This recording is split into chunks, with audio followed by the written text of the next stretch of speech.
উপমা কোথা থেকে বলছো বলো। আমি কলকাতা যাদবপুর থেকে। ঠিক। উপমা, আমরা এখনই প্রেডিকশনে আমি ধরলাম যে তোমার একটা অলরেডি এসেছে, যেটা হচ্ছে একটা নতুন ড্রেস। তোমার প্রচণ্ড পিঠের ব্যথা চলছে, তো অলরেডি আমি বললাম একটা ড্রেস এসেছে যার সামনে এবং পিছনে ডবল টু থাকবে, সামনে টু পিছে টু। হ্যাঁ, সেই ড্রেসের কোড নাম্বারে তাই হ্যাঁ, পাওয়া গেল তো? হ্যাঁ, হ্যাঁ, ডবল টয় তো 26/2। ঠিক ঠিক হুম। ঠিক ঠিক। ঠিক আছে। আমার মায়েরও একটা ড্রেস এসেছে যেখানে কোড নাম্বার এবং বার নাম্বারের পাশেই বলা আছে 21 লেখা আছে, তাই আছে তো উপমা? হ্যাঁ, হ্যাঁ, হ্যাঁ, হ্যাঁ। ঠিক 21। ঠিক। আজকে আমরা অনলাইন কনসালটেন্সি করলাম উপমা। তোমার শরীরের খুব একটা বাজে অবস্থা ছিল, খুব বাজে পরিস্থিতি, যেখান থেকে অলরেডি রেমেডি স্টার্ট হলো এবং ডিগ্রি বেসিক্যালি সব ধরাও হলো। এবং তোমার শুটিংয়েও কিছু কিছু প্রবলেম বলা হলো, যেগুলো জিনিস তুমি করেছিলা, যে শুটিং কোন রিগার্ডিং ছিল সেই ম্যাটারটাও আমি তুলে ধরলাম। সমস্ত ঘটনা উপমা মিলেছে কিনা? কাকু, সব তো মিলেছে, এবং তুমি যেভাবে টাইম দিলা কাকু।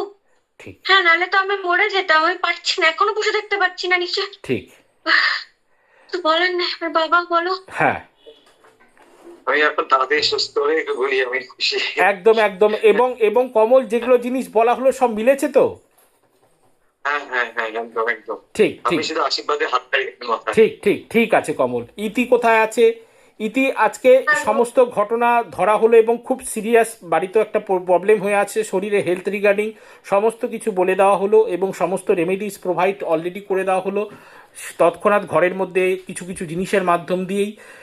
সমস্ত ঘটনা ইতি মিলেছে কিনা এবং কেমন লাগলো ইতি আজকের ঘটনা? হ্যাঁ গুরুজি, হ্যাঁ গুরুজি, প্রত্যেকবারের মতো এবারও মিলেছে। ঠিক আর আপনি যে সত্যি গুরুজি, আপনি আমি একদম অন্তর থেকে বলছি, আপনি উপমার কথা এত ভাবছেন। ঠিক মানে এই সময় মনে হচ্ছে কি অনেক কিছু পেয়ে গেছে জীবনে। আমি সত্যি ভাবতে পারছি না যে আপনি ওদেরকে বলে রেখেছেন উপমার কথা একদম পার্সোনালি। একদম। এটা তো কম জানে না, কম বলছি আমি। বাবা অনেক কিছুই জানে না, বলে ঠিক কিছুই জানে না। হ্যাঁ। তো ঠিক গুরুজি, সত্যি আজকে যে ভাবে আপনি যে আমাদেরকে ভালোবাসেন, ঠিক আজকে অনেক ভাবে সেটা প্রমাণিত হলো আর কি। ঠিক ঠিক ঠিক। মানে সত্যি তাই গুরুজি। ঠিক আছে ঠিক আছে। আমার কিচ্ছু বলার নেই এখানে। ঠিক ঠিক আছে ইতি, উপমা, কমল, সকলে ভালো থাকো, হ্যাঁ। আনন্দে থাকো এবং সুখে থাকো। জয় মা।